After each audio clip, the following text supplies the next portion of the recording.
So, are we ready to begin? It's a little bit early, but Oh, I'm always ready. So go ahead. all right, let's go. What would you like? I tend to refer. I would refer to you as Dr. Myers. That's fine, right? Sure. Okay. Okay. Okay. So we will jump in with our first question. And some people will prefer to come on mic and talk to you themselves, but I'm going to read for those of us aren't.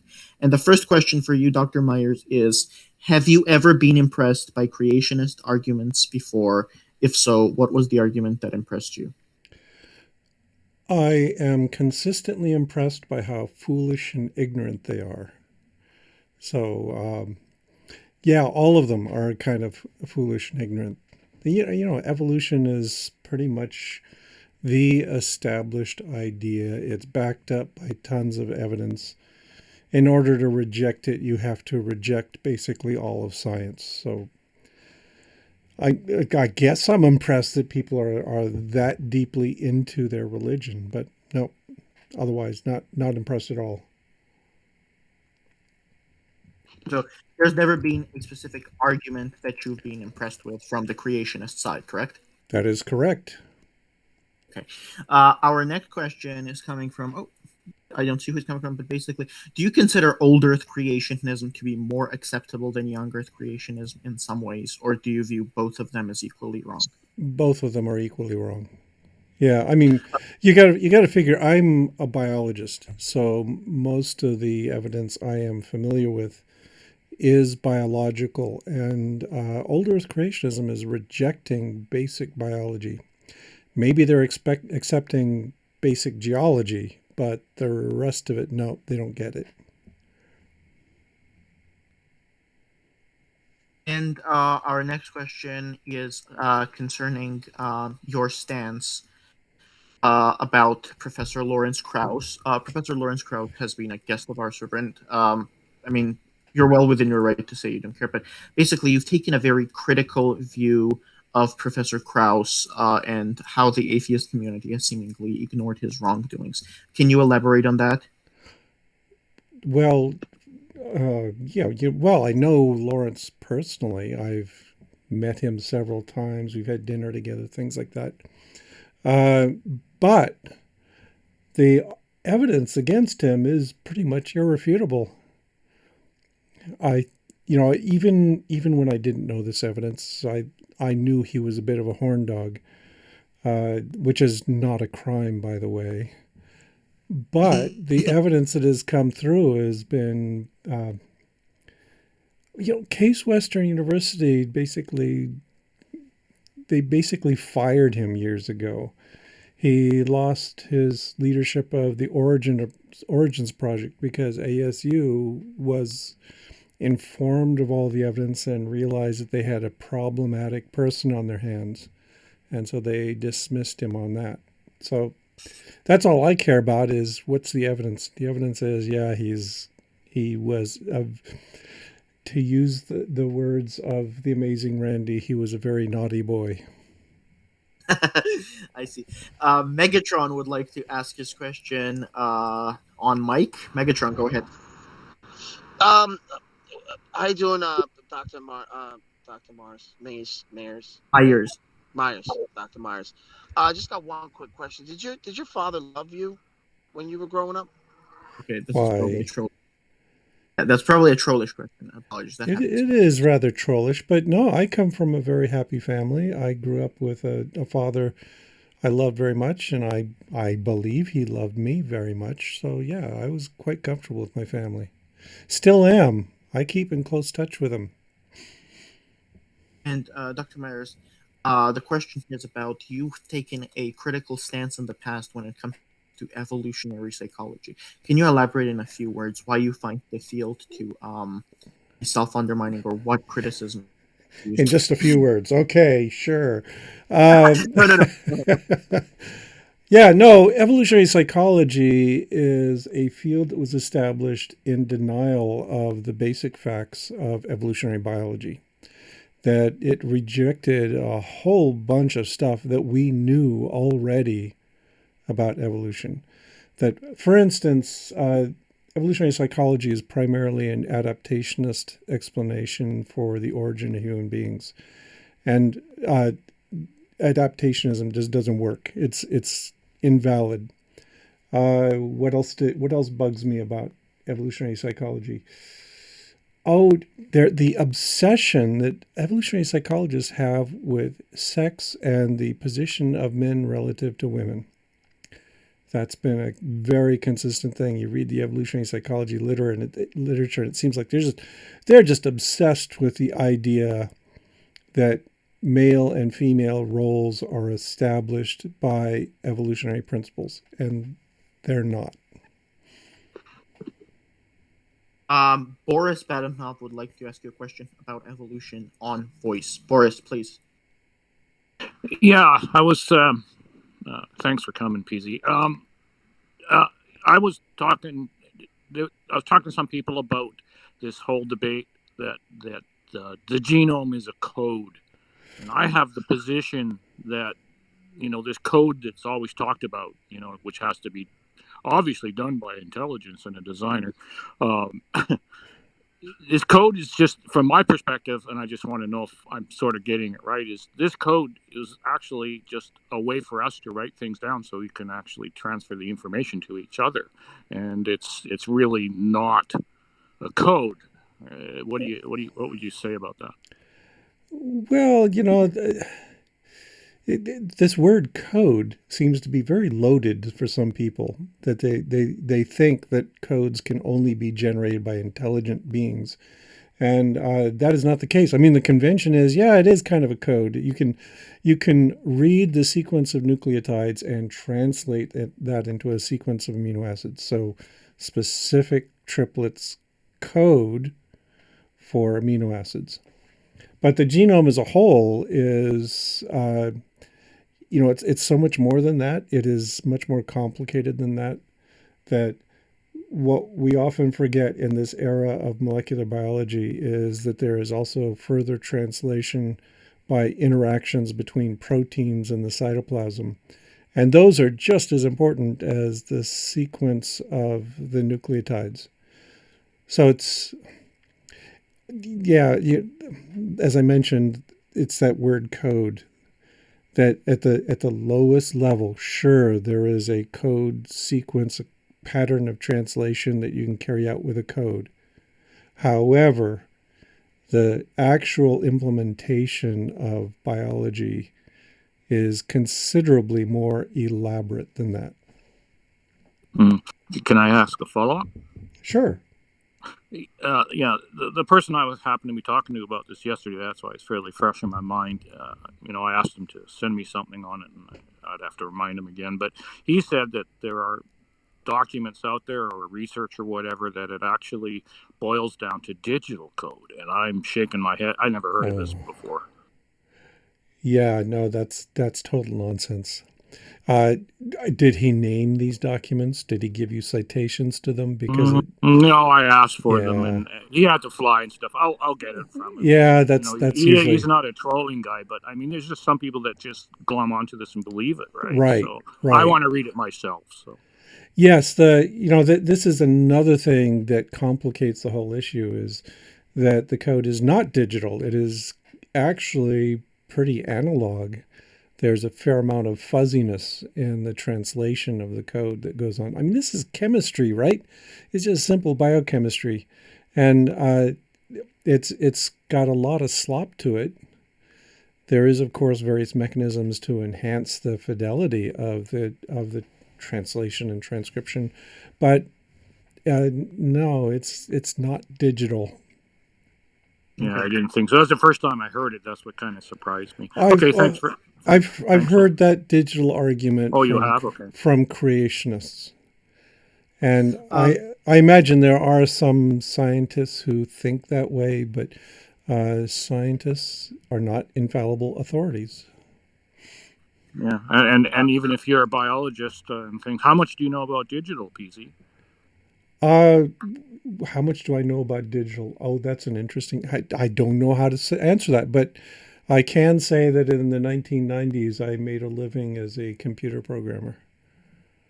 Okay, so you Okay. know something, but you see, Yeah. that's the thing is that some, I think All right. it might be coming from ignorance. But anyway, Yeah. yeah, I'm done now. All right. Yeah, Dr. Myers, we have King Xerxes that wants to ask on voice. Xerxes, go ahead. Can I be heard? Is my mic working? Yeah. Yep. Stupendous. So earlier, Dr. Myers, you mentioned that you were impressed by how bad a lot of creationist arguments are, and I wanted to ask you what you thought of some of the creationism proponents that have degrees, relevant degrees, like Michael Behe, Stephen Meyer, Andrew Snelling, the AIG and Discovery Institute people, like even Behe was on the Kitzmiller versus Drover trial. These people have the necessary information and the understanding of the subject to know they're wrong, but they continue to espouse creationism anyway. Do you think that they're suffering perhaps from cognitive dissonance and that they sincerely believe what they're espousing, or is it the more probably the case that they are just intentionally lying because they get paid more from these Oh, private institutes? yeah. No, no. I've met Behe, and I am quite confident that he sincerely believes that he has discovered major flaws in evolutionary theory. And, so yeah, I think he's an honest believer. He's just flat out wrong, and he has deluded himself for so many years about this stuff. But yeah, I'm trying to think, is there anybody I would think of as just kind of a con artist? Even people like Kent Hovind and Ken Ham, I think are quite devout in their version of Christianity. What about And people like Andrew Snelling who deliberately got a degree, admittedly for the purposes oh, of arguing for creationism? yeah, and Nathaniel Jeanson and some other people out there. Yeah, Uh, Again, they are quite sincere and dedicated and devout in their Christianity, in their religious beliefs. And that motivated them to go out and get these degrees in relevant fields simply so they could be more authoritative, more persuasive in their arguments for their religion.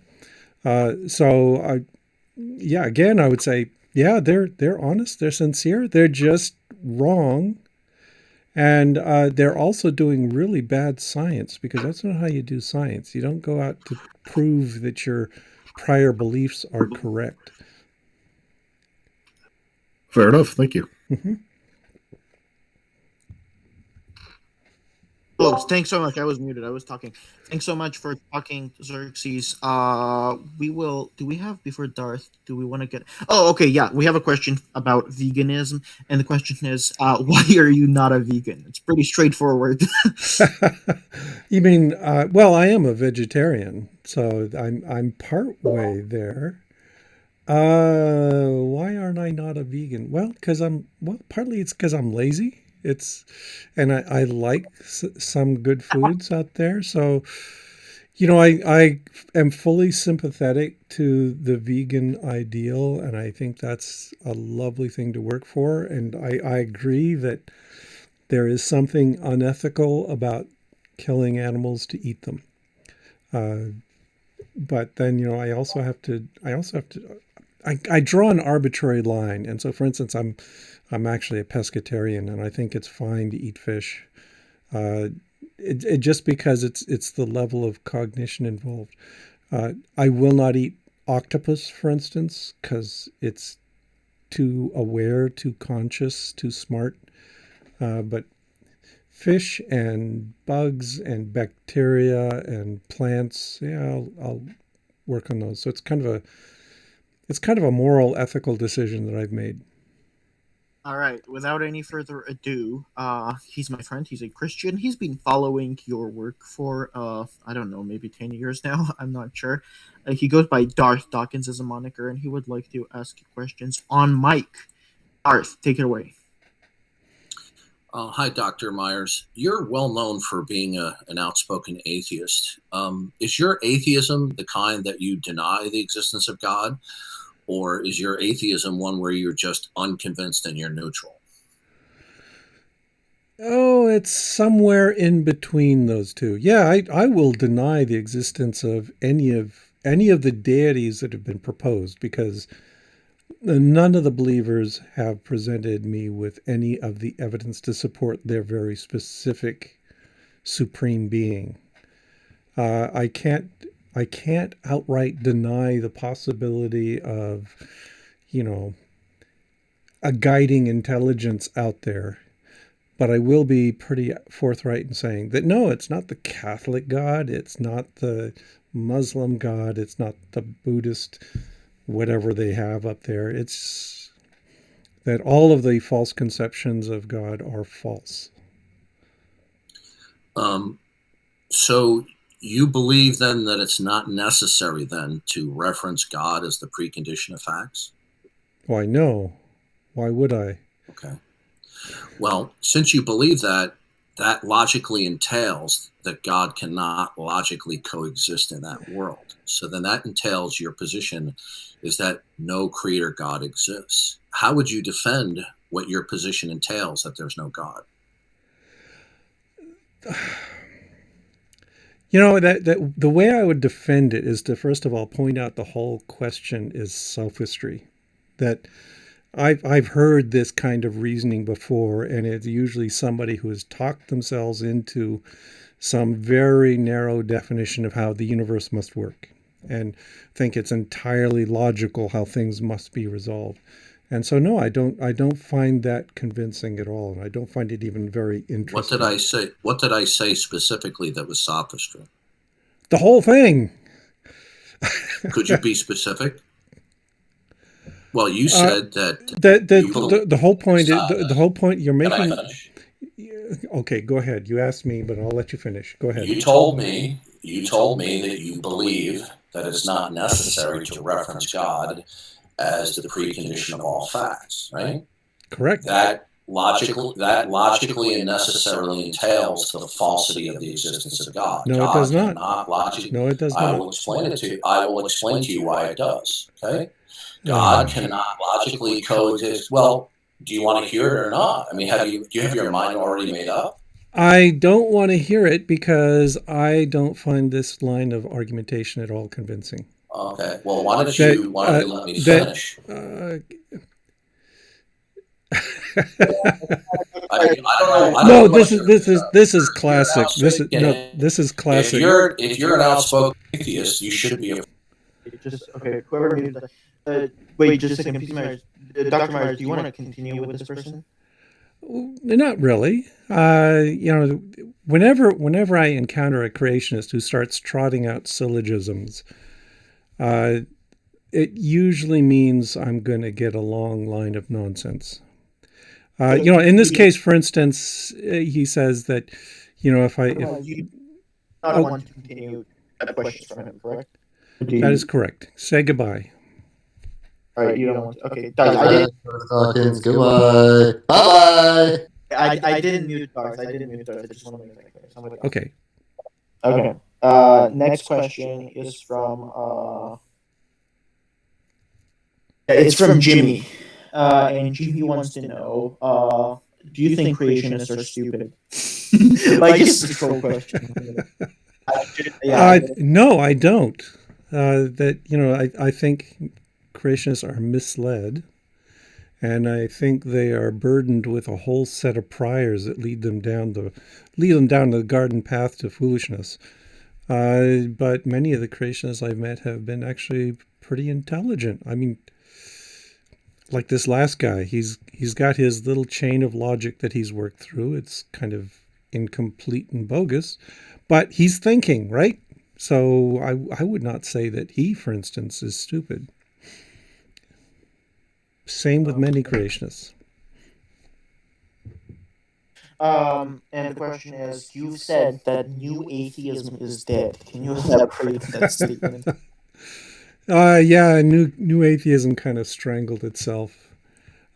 New atheism, well, first of all, what the heck is new atheism? We never had a good definition. It was a PR term to begin with, and we ran with it. So new atheism was the same as the old atheism, with a shiny wrapper that we hoped would help, lead to a better organization and a better better public relations, basically. And it didn't. It actually went the opposite way because so many of the new atheists were total jerks. And, we mentioned Lawrence Krauss as a great example. No, Lawrence Krauss was quite active in the whole new atheist thing. He was touring with Richard Dawkins, and he wrote relevant books on the subject. And then he was revealed to be kind of a sexist pig who was abusing women, and is no longer considered a credible spokesperson for that, because there's more to atheism than just simply stating God does not exist. Okay, if it's going to sustain itself, it's going to be an important force in culture. It has to do more, and it has to say something about ethics and good moral principles and how we live our life and how we think about the universe. And many of the people who were sort of self-appointed spokespersons of the new atheism turned out to be not very thoughtful people. Yeah. Dr. Myers, the question is, what is your honest opinion about Bible? Do you? Okay, whatever. What do you think about the Bible? The Bible. The Bible is an interesting old historical document that it's been around for centuries. It's like how I think of the Epic of Gilgamesh. That, oh man, yeah, people have been thinking about these issues for a long, long time and formulating their own answers. It is definitely not a holy book, though. And a lot of it is just awful. So, yeah, I have very mixed feelings about the Bible that way. Okay. Let's check. There is a specific channel for people's question. I don't want to miss anything. But yeah, missed that. Okay. So somebody wanted to ask you, what guides your ethics or morality? What guides my ethics? Well, human ethics are complicated. They're not laid down laws, right? So what really guides my ethics is my personal history, my background, the experience I had growing up and in adulthood. That what has happened in my life is that I've focused a lot on empathy. That what is really important, I think, is that we do what we can to help other people get through this mess of a thing we called life. So things like equality, fairness, all that is my guiding principles. And Said wanted to ask you, thoughts on irreducible complexity of life art. Wasn't this the first question? Is there ever an argument that impressed me? And I said, no, they're all foolish and ignorant. Yeah, irreducible complexity is a terrible, terrible argument. It just doesn't work. I remember when Behe first came out with this thing. What was it? It was almost 30 years ago, somewhere around there. And it was just laughable right then, and it still is. Yeah, there's just no reason to, most of the arguments for irreducible complexity are fallacious. So just discard them. Yeah, Concrete, if you want to ask on voice, just let me know, okay? I don't know if Concrete is. Anyways, Jay wants to ask you, what do you have to say about the absence of fossil evidence for intermediary stages between major transitions in Darwin's theory of evolution? Well, what do I have to say about missing fossils? They're mostly missing. I mean, that's just the nature of things. It's chance and a little bit of predisposition by large organisms and things like that any fossils at all persist. So it's exactly what we'd expect, is we'd find lots and lots of gaps. However, the point is that there are so many intermediate forms. We don't have a continuum, but there are so many intermediate forms that creationism can't explain. That these forms that we do have represent a good example of things that are most easily explained by an evolutionary process. Nobody's come up with a better explanation for it. Ambience wants to ask you on voice. Ambience, go ahead. Yeah. What do you think about descriptive evolutionary ethics? What do you mean, what descriptive evolutionary ethics? So, what do you think about the role of evolution? Do you think it played a role in morality at all? Morality is conditional and is a product of human nature, and human nature is a product of evolution. So indirectly, yes. However, I reject attempts to use evolution to justify whatever convenient form of ethics somebody has evolved at the time. That, for instance, a good example is eugenics. A lot of people tried to, and still do, try to use evolutionary theory to justify eugenics, and no, it doesn't work because ethics is more than just the raw facts of history. Okay. Dr. Myers, a question on voice from Concrete Plus. Concrete, go ahead. Hello, Dr. Myers. How you doing? Okay. I got a couple of questions. I saw your debate with G-Man. Have you ever emotionally or intellectually recovered from that debate? I have so thoroughly recovered that I barely remember that debate. It was not much of a debate. Got it. Also, are you familiar with Dr. David Belinsky's argument about the necessary morphological changes that would need to occur between a sea-going creature and a land-going creature? Are you familiar with that argument? Yeah, specifically between cows and whales. Between what and whales? Whales to cows. Well, I think he just mentioned what a whale would need to go through. I don't know if he ever said what it would morph change into.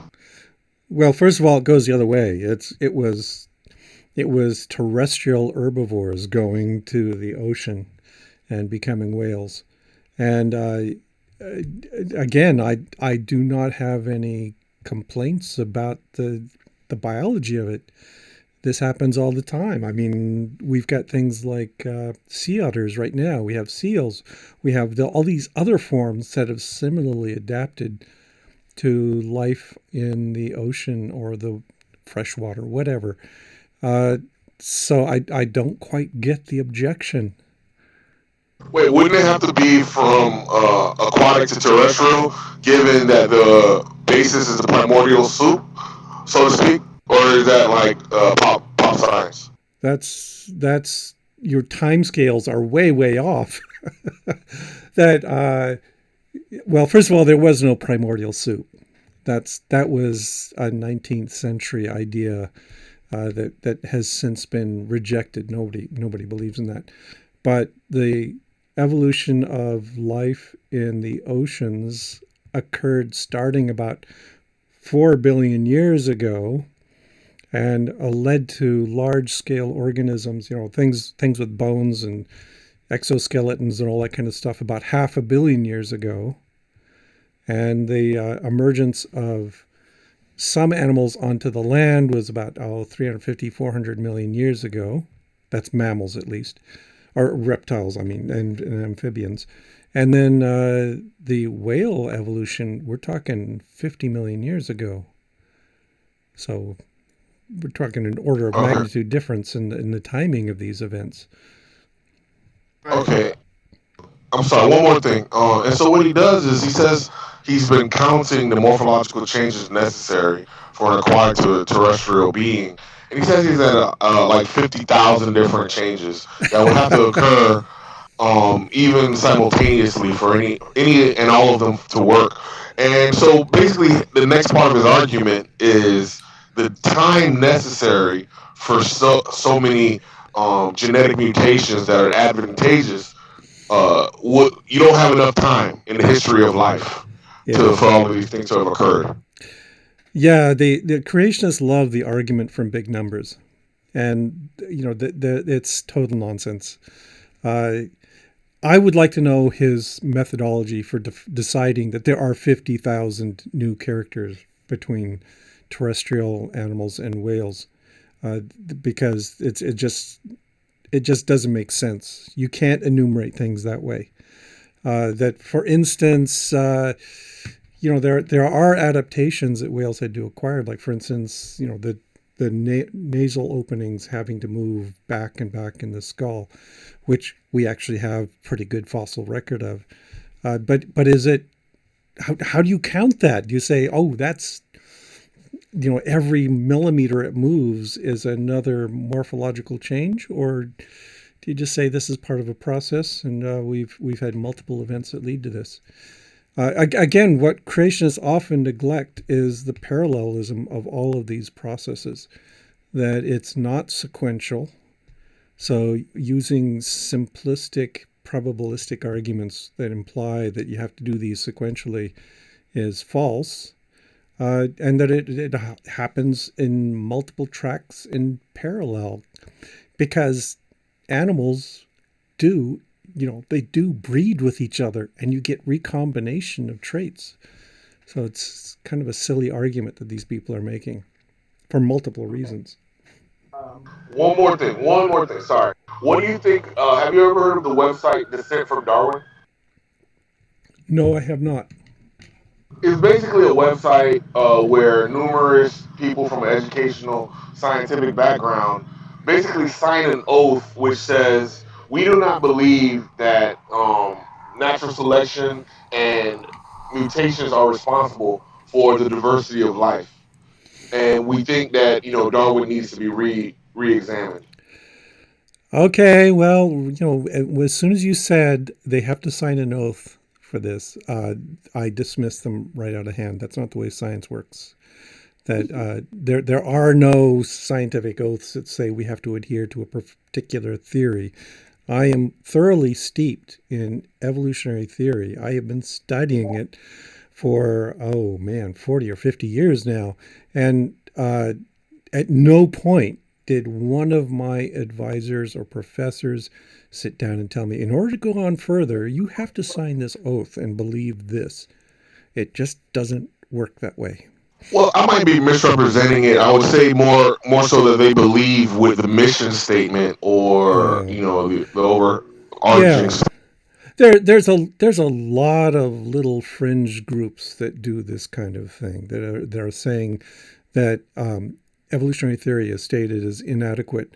And the thing is that evolutionary biologists will agree with you. It is an ongoing process to develop the theory. The theory is not finished. It is not complete. There are many phenomena we still have to incorporate. And so to just say, we're going to throw out Darwin is kind of nonsensical, because biologists threw out Darwin in the 1930s. that Darwin got us started, but the bulk of his theory is not considered valid anymore. He threw out the idea of natural selection and sexual selection. Sure, we accept natural selection and sexual selection, but they're not the entirety of evolutionary theory. Okay, Okay, thank you. Appreciate it. Sure. All right. Okay. Dr. Myers, a personal question, if you do not mind. Our audience wants to know, how tall are you? How tall am I? I am nominally 5'11", but I'm getting older and shrinking. I haven't measured. Maybe I'm down to 5'10". I don't know, somewhere around there. But you were 5'11" at your peak. Okay, Yes. great. Hey, I'm at my peak right now. It's just not peak of height. Oh, okay. Um, King, wait, am I missing a couple of questions here? Okay, yeah. A Muslim person would like to ask you. Well, his name is actually Muslim Trial. I'm not trying to label him. Two questions. First, what would make you believe in a God, or what evidence would convince you? And two, would you ever engage in a proper debate with a Muslim like Hamza Swordsys? Please go ahead. Okay.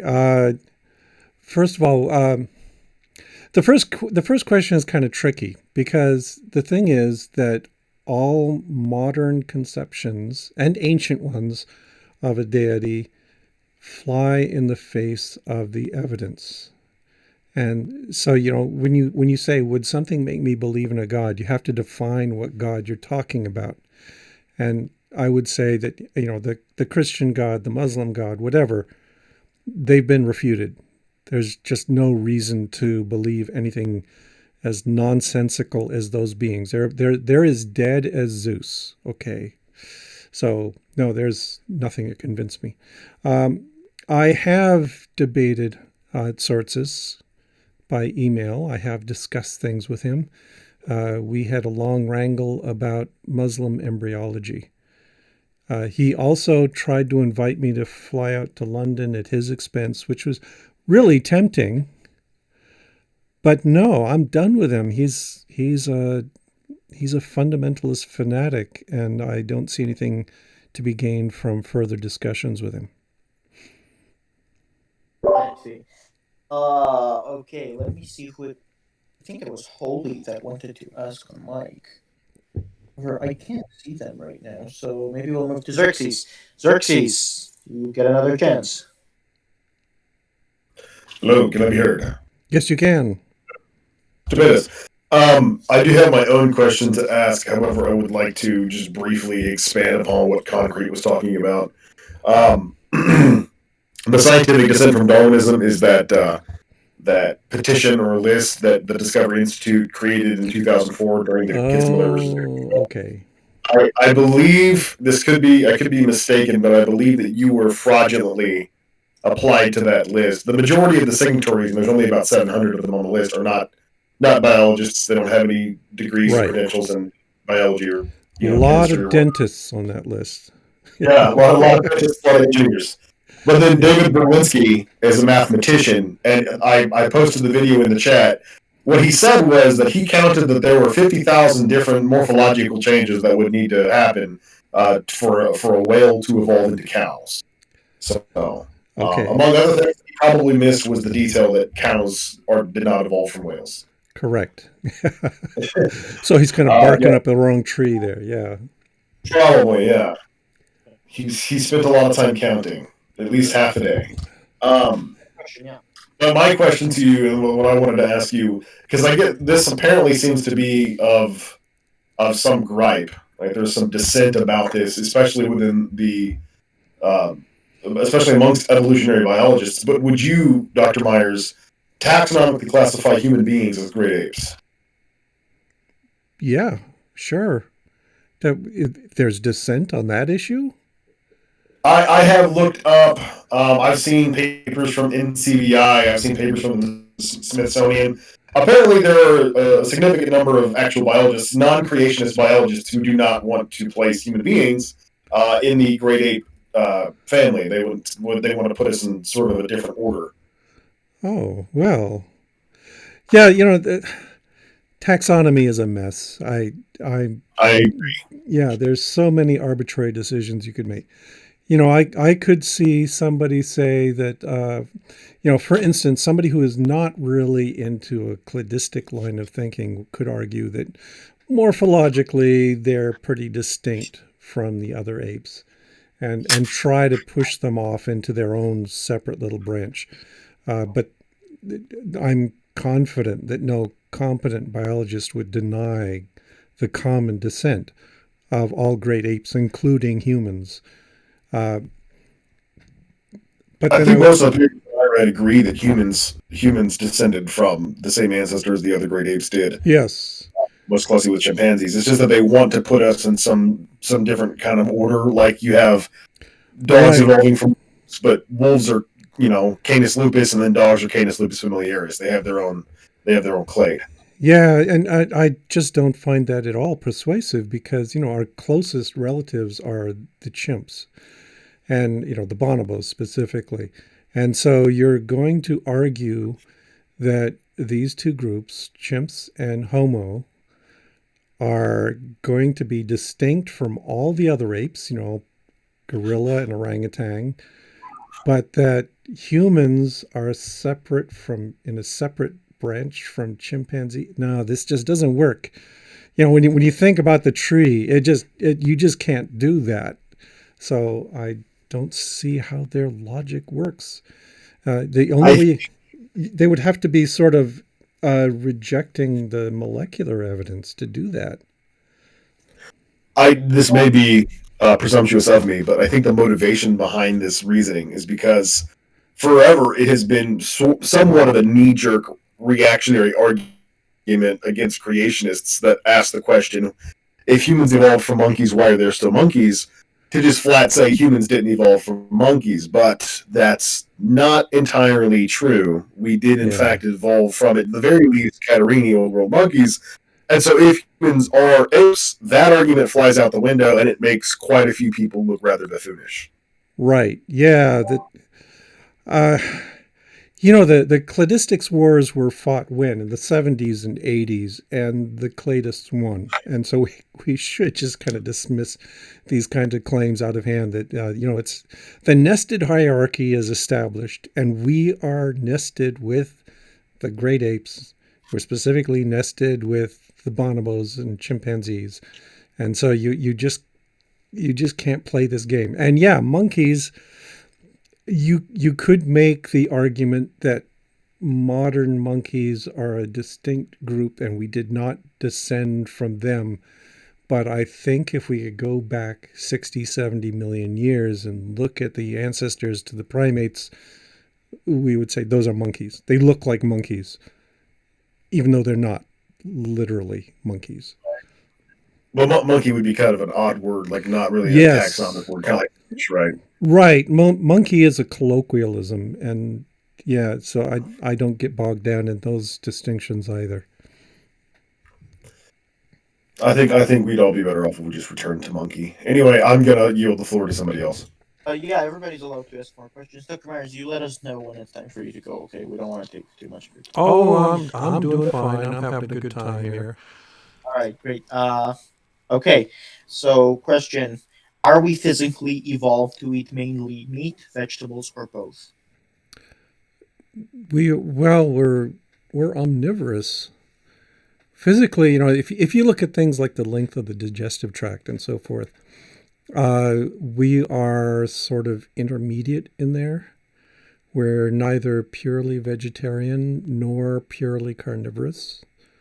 So it means we've got a lot of flexibility in our diet, and so people can be healthy and thrive on a vegetarian diet. They can't thrive on a purely meat diet, unfortunately. But we come close sometimes. How good do you think Encyclopedia Britannica is in covering biology stuff? Do people still read Encyclopedia Britannica? Oh, No, I would say just I haven't read Encyclopedia Britannica since what, high school. So I maybe they've got some excellent. Oh wait, I actually wrote an article for Encyclopedia Britannica. Oh, I take that back. It must be no.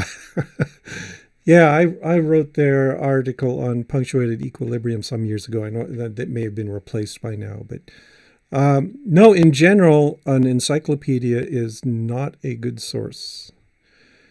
Like Wikipedia, it is a fine source for getting a superficial overview and figuring out where you are in the particular field of knowledge, but it is no substitute for actually getting down and dirty with real literature. I see. Okay. Boris Badnov wants to know how close are we to lab meat? Uh, they're making it now. I mean, Beyond Burger, Impossible Burger, that's. Oh, but are you talking about cloning cells, animal cells, and raising them in culture? Because that's Yeah, that's right. okay. That's a whole different thing. Yeah, the fake meats we have now are plant-based materials that have been loaded with synthetic molecules that resemble things like the fats, or in many cases are the kinds of fats and so forth, and collagen and all these sorts of things that we get in a mix in real meat. How close are we to being able to grow muscle cells in culture? Well, I would say we're probably 10 or 20 years away from that, just as a wild guess. That we can culture animal cells right now and we can grow them. I've done it, and you get a massive cells that have all the nutritional stuff you might need, lacking in fiber and things like this, but wouldn't have the texture and the volume, and it would also be an expensive way to make meat. What we'd need is a way to culture meat in a great big vat, culture animal cells, let's put it that way, culture animal cells in a kind of vat-like growth medium, and at the same time give them the physical experience that is necessary to build muscle. So I haven't seen anything that comes even close to approximating that. Thank you. Dr. Myers, a question from Timber. Atheist philosopher Jerry Fodor wrote a book called What Darwin Got Wrong, where he argued against natural selection. Have you read this book? And if Yes, so, I have. The question wasn't finished. Have you read this book, and what are your thoughts on Fodor's arguments? Thanks. But I read it in detail several years ago and could tell right from page one that it was BS. Okay, that it was a terrible book, and you'd have to ask me details about it to jog my memory about what was in it. But no, I found it totally unconvincing. Well, Jerry Fodor essentially argues that like natural selection can't really explain all the traits we see in nature because certain traits might be coextensive. So we can't really make a prediction about what traits will evolve or what traits have evolved given a certain environment because they might, let's say, be a benefit in one species but not another, right? So his argument is just saying, how do we know that a certain trait gets selected for if it's coextensive with other traits? Right. Well, that's bringing back memories. Once again, he falls into the adaptationist trait trap that he thinks that everything has to be selected for, and it doesn't. There are multiple mechanisms of evolution that are not natural selection, and once you throw those in, then you get complications that can cover all the diversity that we see nowadays. So it's his argument is basic. It sounds like you're sort of agreeing with the argument because the argument is saying that natural selection can't be. He's not necessarily arguing against selection itself, just that it can't be used to explain the range of traits we see in nature. We can have like a case by case. Like, oh, this specific trait was selected for, but it's not going to be like an overall explanation, right? It's not going to be like a general theory. Right. So if you're saying that, well, we can just add a lot of like other things to explain different traits, it sounds like you're sort of agreeing with his argument then. No, I don't agree with Fodor because Fodor is a fool. But the thing is that evolutionary biology does not rely on just natural selection. It hasn't for since the 1930s. And especially since the 1970s with neutral theory and nearly neutral theory. So he's arguing against a straw man, first of all. And the conception of evolution as now held by the majority of evolutionary biologists is nothing like what Fodor thinks it is, and certainly isn't an exclusively natural selection sort of model. So it's like, okay, so what? If you tell me that you reject natural selection as the totality of the explanation for the diversity of life on Earth, I would say yes. So does everybody else. And so what have you got to say that's novel? And Fodor had nothing novel to say. Let me just ask, if you're dealing with, say you're like looking at a particular trait, how could you tell whether that trait was like a spandrel as opposed to like not a spandrel, like evolved due to it being coextensive with other traits versus not. Yeah, no, you're asking the same question that evolutionary biologists struggle with all the time. That all we can do is look at the frequency of particular forms of alleles, for instance, in populations, and try to look for correlations with factors in the environment that might be promoting it. But no, if you just pick some arbitrary trait like this specific sequence of amino acids in a particular enzyme, we will see differences in different populations, even differences in different species.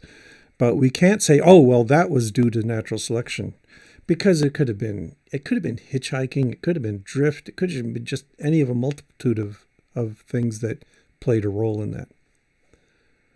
I see. Thank you. Okay, thanks, Dr. Myers. We've got a question, a three-folded question. Okay, so question number 1 from Muslim Trial. Do you believe humans are naturally predisposed to believe in a god or the supernatural, as certain studies have found? Question number 2 is whale evolution still the strongest evidence for evolution, or is there something else which is taken? And question number 3 is, what is your best argument against the Islamic religion? Thank you. Oh, man. Okay, so let me see if I can. You may have to remind me of these as we go along. So the first question was, do I believe that there's a natural predisposition to religion? And no, I don't, because I don't have it. And I'm a perfectly normal human being, right? That even from the earliest age, I had no interest in deities or religious worship or anything like that. And I don't think I'm that aberrant. Now, it could be that there are traits that lean people towards that kind of thing, but I tend to suspect that most of those traits are things that favor dogmatism and authoritarianism, and that people don't have to be religious. There's no predisposition, is what I'm saying. Okay, the second question was what? It was... Yes, let me check. So the second question is whale evolution still the strongest evidence? Okay. That's a bad question, because whale evolution was never the best example of the best evidence for evolution. So, no, what a silly thing to ask. It tells me you've got a bunch of assumptions built into your head right there.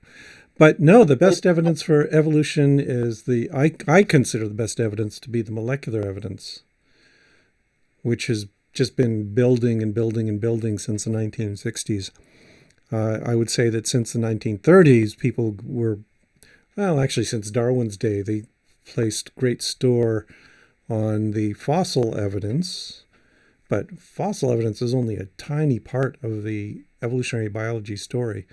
Even people like Darwin did not rely on the fossil evidence because they had so little at the time. There was some fossil evidence that suggested that there were intermediate forms. But what Darwin primarily relied upon was the diversity of life on Earth. That because he could look at these different forms and he could find, for example, his whole chapter on the eyeball, as you can look in nature and you can find all the intermediate forms, from organisms that just simply have a pigmented cell that absorbs light, to those that have a cup-shaped organ, to those that have a pinhole camera eye, to those that have a full-fledged eye with a lens. That you can look at all the other details of the human eye, for instance, and find prerequisites that appeared earlier in our history, and that we find intermediate still existing on Earth. That was strong evidence to Darwin. Darwin also considered the biogeography really important. That was the significance of the Galapagos Islands, is that he spent a couple years studying the life on the South American mainland, gets to the Galapagos, and he says, "Hey, these are really similar but different from the mainland forms." And that was a very persuasive argument to him. The evidence for evolution is strongest when you regard the totality of all of the evidence that supports it, not whale fossils or anything just narrow like that. That's a piece of the story. And the third question from this same, and I want to clarify for the audience, the questions I'm reading out are not my own. Yeah. So Muslim trials. Third question was, what is your best argument against the Islamic religion? My best argument against the Islamic religion is the same argument I would make against the Christian religion or the Mormon religion or any religion out there, is that none of them have good evidence for their deity. I would also say that empirically, when you look at it, Muslims and Christians have different beliefs, yet you find that Muslims and Christians can thrive equally well. If they were so dependent on phenomena that these religions think is important, like prayer and ritual practice and all that kind of stuff, you would expect to see a dramatic difference in the health and happiness of those populations. And there isn't. Which sort of tells me that the things these religions do and believe don't actually make a difference. Okay, Dr. Myers, Catholic traditionalist, would like to ask you a couple of questions on voice. And as always, Dr. Myers, if there's questions you're not comfortable with, just let us know. We'll move on. All right. Okay. Catrat, go ahead. Traditionalist? I guess he's away. Okay. I put him to sleep. Okay. Yeah. So, D3, you can just post it there. What do you think about Dr. Oh, just a moment. I just got a phone call. Let me hang it up. There. Okay. Oh, you can answer. No, it's my granddaughter. I would have to spend a half hour talking to her, so I'll call her back later. Okay. That's very kind of you, Dr. Myers. So the question is, what do you think about Dr. Kenthoven? Are you serious? Yeah. Yeah, that's Kenthoven is oh man, Kenthoven's an idiot. That's my opinion of Kenthoven. He's the crudest version of a creationist you can find out there, and no, he's not even worth talking about. Catholic traditionalist, are you back? I'm muted. I can't hear you if you're talking. Okay, Joseph McQueen has a question then. McQueen, go ahead. Hello, Mr. Myers. Hello. I also want to know, is your reason for the denial of God because of reading the Bible or because of no scientific evidence? Or both? Well, kind of both. I mean, there's a lot of atheists out there who came to their atheism by way of scrutinizing the Bible and discovering all these contradictions within it. Okay. I am not that kind of atheist. I really don't give a damn about the Bible, and I'm not particularly interested in biblical arguments. So I would have to say that where I came at it was from a naturalistic worldview, that because growing up and learning science and learning how science worked, and that's more than just the simple facts of evolution, but learning how scientists think, led me to the conclusion that religious beliefs simply do not work. Okay. What would be your best evidence for evolution? I just answered that question. I said it's a totality of all the evidence. That there's, I've got a whole pile of books on the bookshelf right next to me that are full of the evidence for evolution. And I would say that it's, It's not some little pamphlet I read one day that said, oh, yeah, evolution is true. No, it's doing the science. You learn all this stuff. And there are so many books over there right to the left of me right now that just cover all of this stuff. And so it's the entirety of the evidence. And McQueen, you gotta fix your mic. I can hear a lot of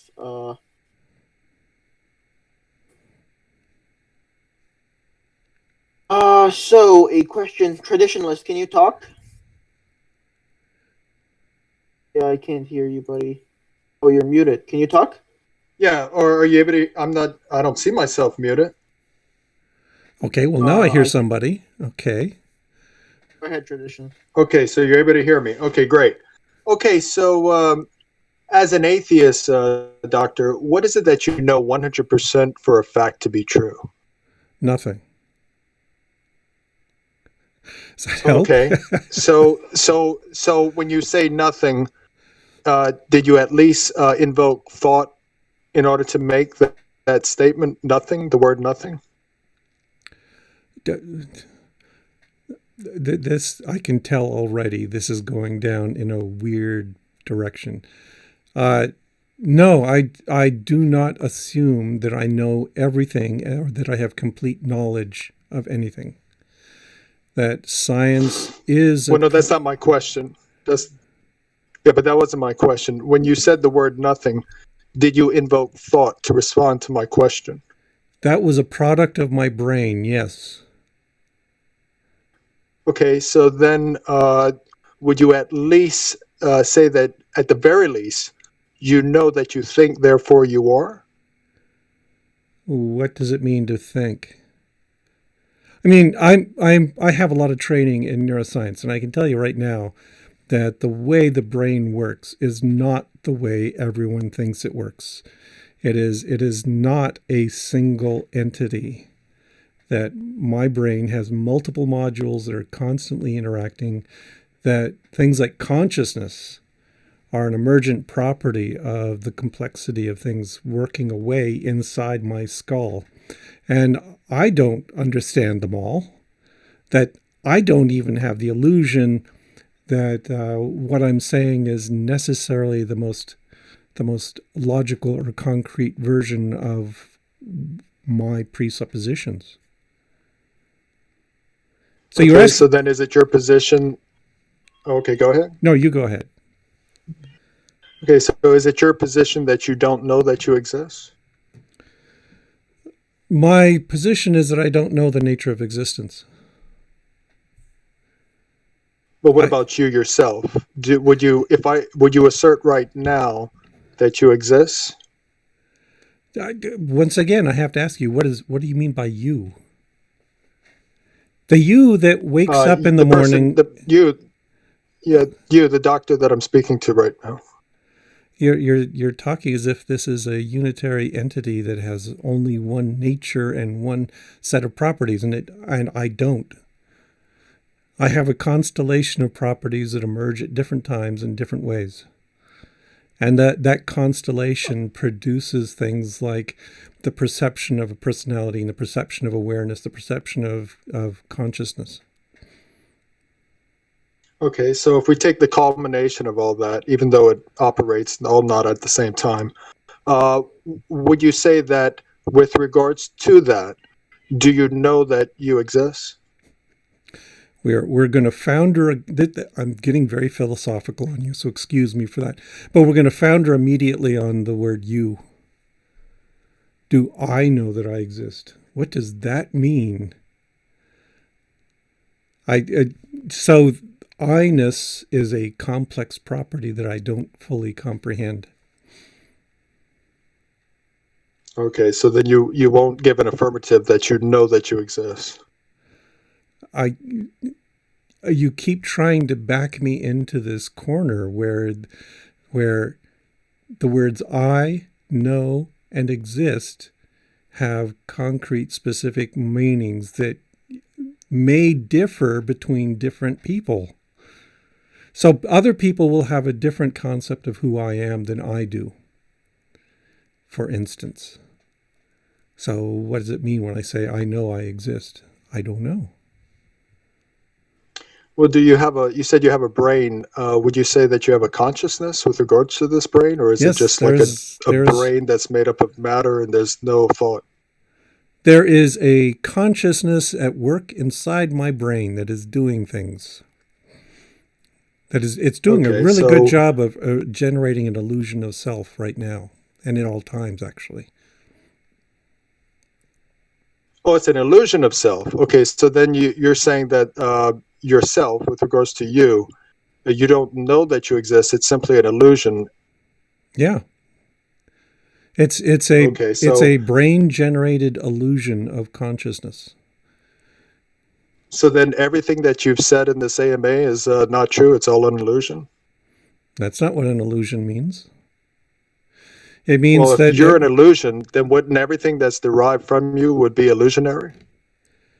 That everything I said is an accurate reflection of my state of mind. And your state of mind, you said, is an illusion. Correct. Right. So therefore, everything that follows from your mind that you state would be an untruth. It would simply be illusionary. No. There would be no truth behind it. Why are you conflating illusion with falsehood? So everything because an illusion, everything in my mind is a model of the world. Okay, so my brain is sitting here generating a particular model of how the world works that is constantly being assessed. That I'm sitting here making predictions about how the world works, making predictions about what things will happen next, using this model in my head.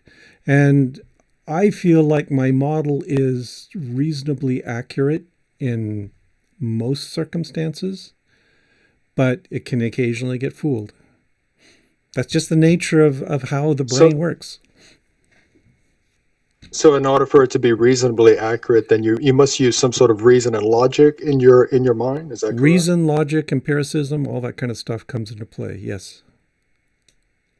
So logic is conceptualized in the mind? To the human mind, what logic is a verifiable prediction from observations. Great. So do you, at the very least, assume there's a reality which exists outside of your mind? Sure. Do you know 100% for a fact that there's a reality that exists outside of your mind?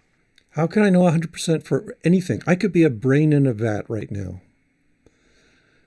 Great. So if logic is conceptualized by a mind, which you said you know, and logical laws apply to the reality you assume to exist, then do you realize that it would follow that a grand, all-encompassing, all-knowing, all-powerful mind consciousness is responsible for actualizing and sustaining that reality, which obviously would be God? I knew this was the bullshit you were working towards.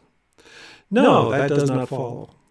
That what I can know is that the universe my brain is operating in tends to have some simple, predictable, logical consequences. That does not imply that that my illusion of self is false. I would say it could be quite accurate. I feel like it's quite accurate. It does not imply that there is some guiding intelligence that is shaping everything. The universe doesn't have to have an intelligence to follow logical, reasonable laws. Dr. Myers, Hogan would like to get on microphone, I believe, if he's still here. Oh, there's Pogan. Go ahead. Hey, what's up? Anyway, just a quick question. I think I heard earlier that you're a naturalist, which I found pretty interesting. What made you accept naturalism as opposed to other philosophical views that would be compatible with atheism? I take it that you were persuaded in virtue of some argument, or there was some element of a non-naturalist view that you found objectionable such that you couldn't affirm it. Either of those responses would be fantastic. Well, again, there's some assumptions there. That argument is what leads us to our worldview positions. And no, it wasn't argument. It It was empiricism, basically, that, growing up, you explore the world around you, you begin to find patterns, you begin to build those into a logical model of the world. And the only logical model of the world that works consistently for me is naturalism. Well, I mean, presumably you can perform empirical evaluations and come to inductive conclusions under a view that wasn't empiricism. So I guess what I'm really asking is, do you think there's something about other views that makes them less parsimonious than the naturalistic view you're affirming? So what other methods are you thinking of? I agree that there are other ways you could arrive at this particular conclusion about the world. But no, empiricism is my state of being. My ground state is that I constantly assess, even in unthinking ways, how the world works, and contrast that with the model my mind has of how the world works. Do you think you can have a knowledge, Dr. Myers? Oh, say what was something dropped out there? I could have a what? Oh, my bad. Yeah, so I was just asking if you thought you could have a priori knowledge. So, in layman's terms, basically knowledge that you have absent sense data that would confirm it, as opposed to a posteriori, which is what you're talking about. Yeah, of course. That this is actually the fundamental thing in the scientific method, right? Is that you have beliefs about how the world works and you test them. So you don't just simply passively accumulate, evidence about how the world works. You actually have you have a belief about how the world would work, and you go out and you test it and you see, well, that belief didn't work, or that belief seems to hold up pretty well, so I'll keep on hanging on to this. It's like as a baby, you've got this concept of object permanence, which you initially do not have. How do you acquire that? I think it's by practice. You learn that things don't disappear when you don't see them. Okay, so just as one further clarification, and then I'll yield to whoever wants to go next. You're basically just saying the reason you affirm empiricism, as opposed to another view that would be compatible with atheism, is just that you sort of take it that not only is your sense data reliable, but the sense data is confirmatory for all of your beliefs, such that something hypothetically like a Platonist argument wouldn't be needed. Well, with the caveat that I don't necessarily think my sense data is reliable. That, it's clear that my eyes and my senses are not particularly reliable in many ways. It's that consilience of evidence that has to be worked out to reach a reasonable conclusion, and also using tools to extend my sensory abilities and testing that. So yeah, sort of, that's it. And I would also say that I don't consider this the only way to acquire a view of how the world works. That sure, you could build one entirely on intuition, but I think it'd be pure chance if it happened to fit the actual world very well. Okay, I mean, there's stuff I disagree with there, but I don't want to get into a whole debate because there's other people in line. So Thank you for your answer. Thank you so much. Next we have JJ. JJ, go ahead. Hello? Yes? Yes. Hey, PZ, thanks for doing this. We probably don't deserve you. I hope you're enjoying talking to some of these people that I talk to every day. Oh, sure. You said something interesting earlier when talking to one of them about you don't rule out some kind of higher intelligence, I think is what you said. Right. I don't want to misrepresent you. No,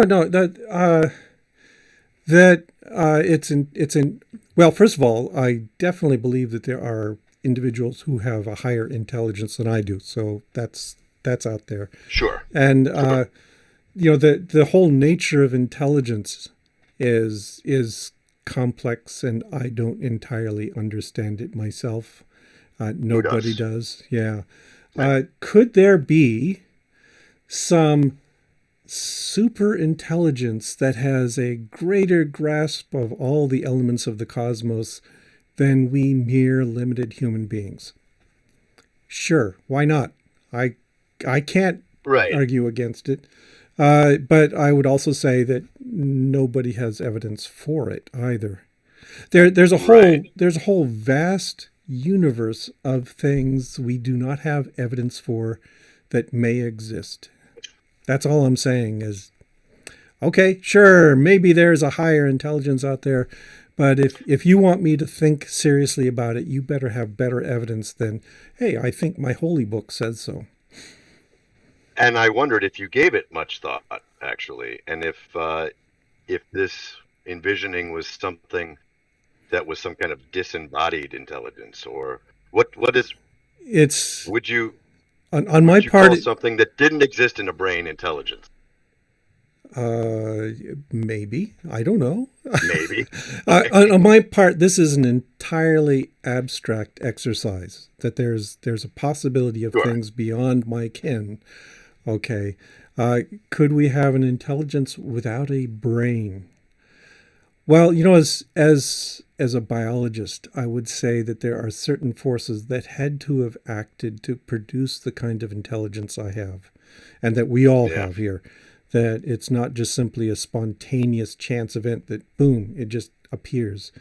And that would imply that there had to be forces that lead to the intelligence evolving. And that leads me to think, okay, I'd kind of suspect it would have to have a brain. Could it move beyond that? Maybe.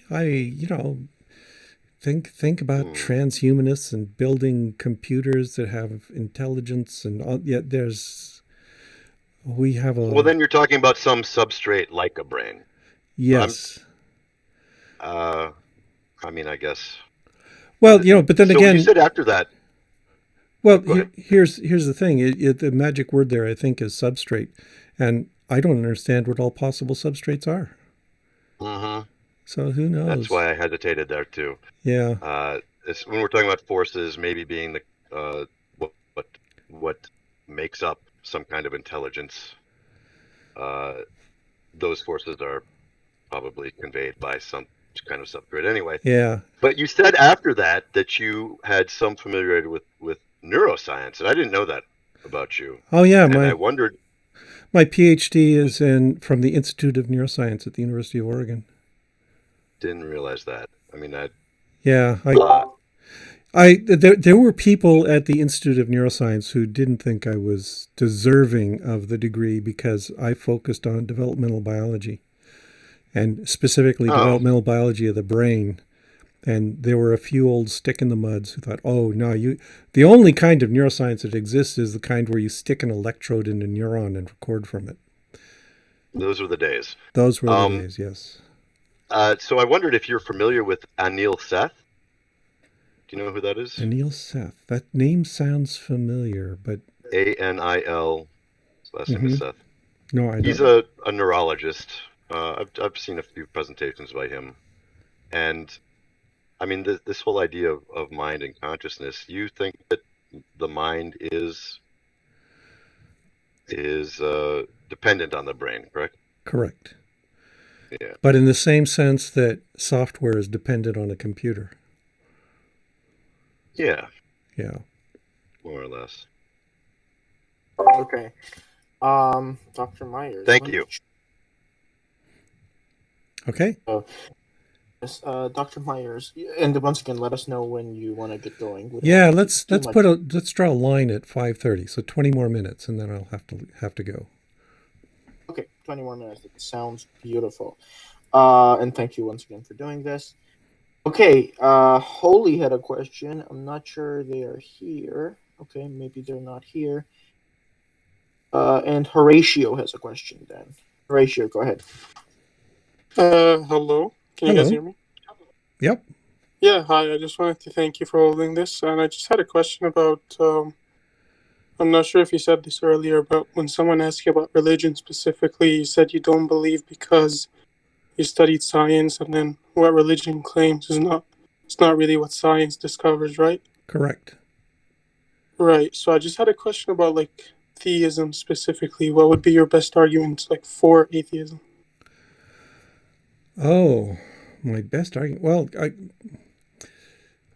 so my best argument for atheism would be simply science. That we know many things, not all things obviously, but many things about how the universe works, and none of them are compatible with the theistic beliefs of so many religious people. And further, I would argue that so many religions assert stuff that is flatly false, that's been disproven by science. So I would reject them on that basis. Right. So there you are right that some religions do make scientifically inaccurate claims, but like I'm thinking more so of philosophical theism. So those would be people who don't really subscribe to any religion. So they wouldn't be committed to those scientific claims. Sure. Yeah. That Darwin himself was an agnostic because of this same kind of argument, that he could clearly see that the predominant Christianity in the United Kingdom couldn't be true. And but he couldn't disprove everything. So he was accepting of the idea of agnosticism. Let's not rule all the possibilities out. And I'm just saying that for me personally, I would take a harder stance because what I find is that no religion is compatible with all of the evidence. If you are inventing a supernatural force, then right away you better have some pretty good evidence for that, and none of them do. Right. Yeah. So you would just point out that there are no good arguments for theism, and that would. But what if someone like tries to say, well, there are no good arguments for atheism? So I was just wondering, like, how would you counter that? Like, how would just aside from. Well, in this case, that it's the theism that's making the positive argument for the existence of a supernatural force. I'm not. I'm open to you show me the evidence that Ouija boards work, for instance, and say, hey, that's kind of interesting. Show me that prayer works, and I will listen. But none of them can. None of them have. Right. So you wouldn't really like. You're not. So when I ask you for an argument, it just sounds like you're not really committing yourself to like an atheism. Like you're not claiming God doesn't exist. So it would be accurate to describe you as an agnostic, then, right? Like you're open to the idea. I'm open to changing my mind. However, again, we get down to the words. You said the word God. What the heck is a God? And why should anyone believe in your narrow version of what a God is? So. Oh, you cut out a bit. Oh, so the whole thing is definitional. What is a God? Show me what a God is. Show me your evidence for your particular God.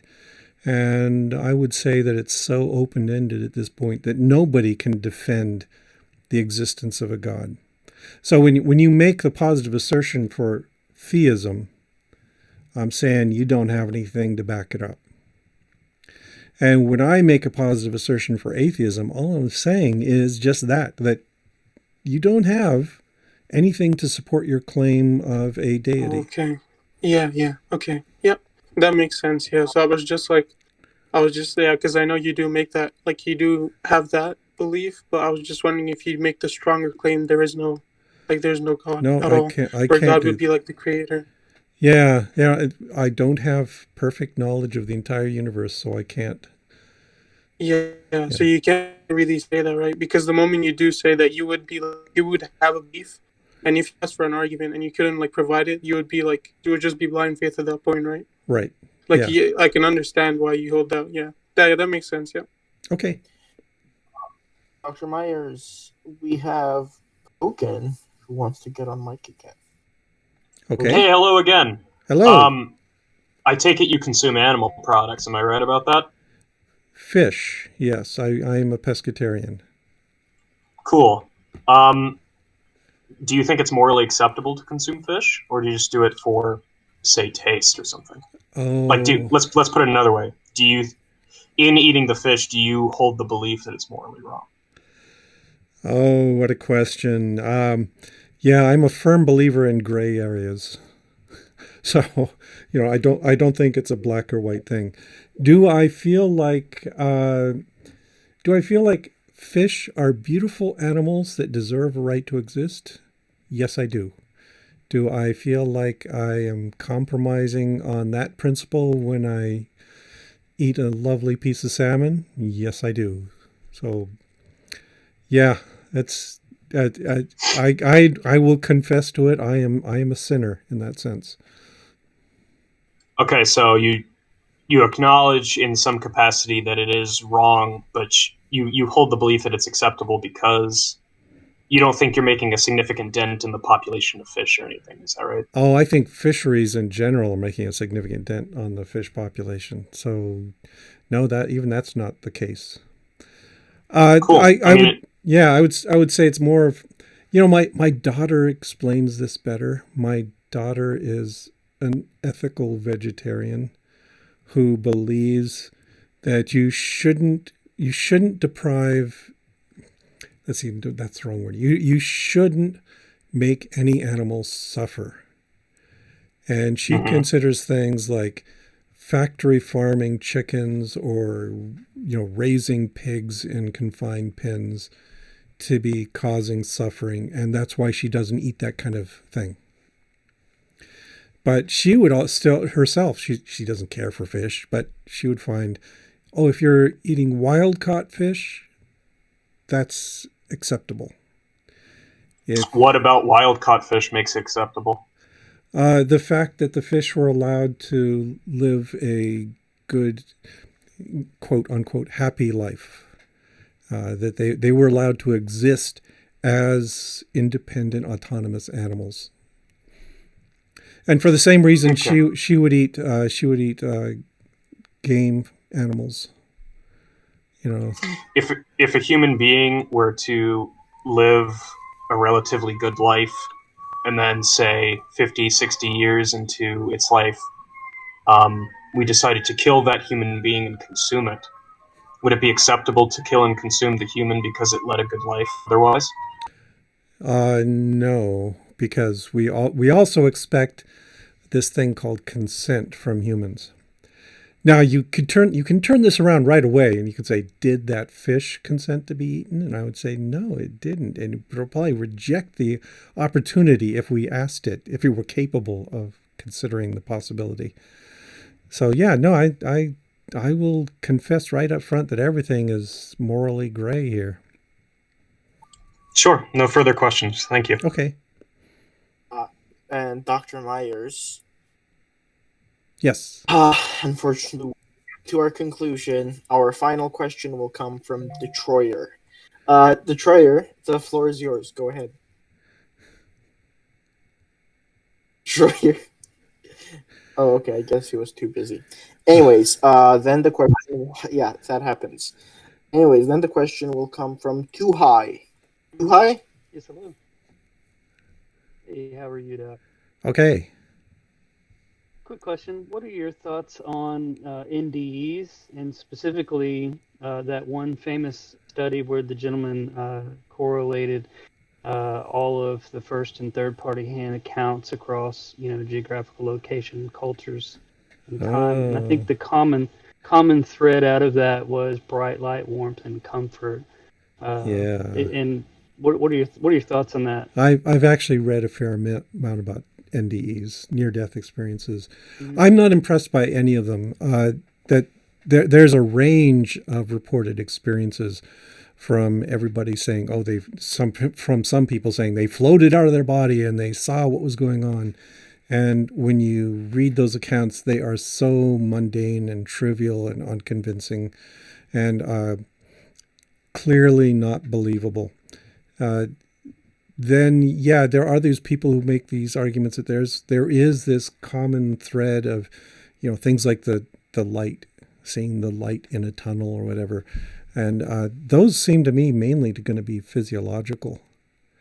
That you are, when you are dying, you are experiencing a loss of blood flow to the brain, which is causing all kinds of illusory sorts of phenomena to go on. And it's not surprising that there are common threads. They are dying brains, so of course they do. Absolutely. Yeah. Yeah. If you died right now, and I think Christianity is the only thing that accurately describes why we're here, what happens to us after we die. I think we all have a common belief and hope that we'll be with our families again. But my question to you is, if you died right now and we're standing outside the gates of heaven and Jesus Christ was standing there, would you accept him then? No, I would not. I mean, for one thing, this is a whole nother issue, but I consider Christianity to be a deeply unethical, dishonest, and impractical set of beliefs. And if by some miracle I did find myself in the Christian version of heaven, I would consider myself to have ended up in hell. And I would not accept that as, you'd have to accept the reality of the experience, but I wouldn't have to accept all the rationalizations and justifications that Christianity trots out. So I would reject this as a worthy experience for any sentient being. Awesome. Thank you. Thank you so much for being Sure. here and your time. Sure. So, Dr. Myers, thank you so much for conducting this question and answer. Post worrying, who won. Dr. Able to accept my friend request. It's coming from David Lee Roth, so we can stay in touch. A friend on Twitter or something? What? Here on Discord. Oh, on Discord. Sure. Yeah, just it should be coming in from David Lee Roth. So, okay. Did you figure a way to do it? I see it right there, and okay. You probably don't want to accept that, Dr. Myers. Okay, that's just trolling. Yeah, thanks so much, Dr. Myers. I can later regret accepting it, but no, I will generally be tolerant of all kinds of ideas. Yes, Dr. Myers, thank you so much. It was very surprising to hear you were 5'11". My bet was on 5'10", but I think I was close enough. Thank you so much, Dr. Myers. I hope to see you again. Okay. Thank you. Thank you so much. My daughter's calling again, so I'll talk to you all later. Thank you. Bye. Thank you. Bye.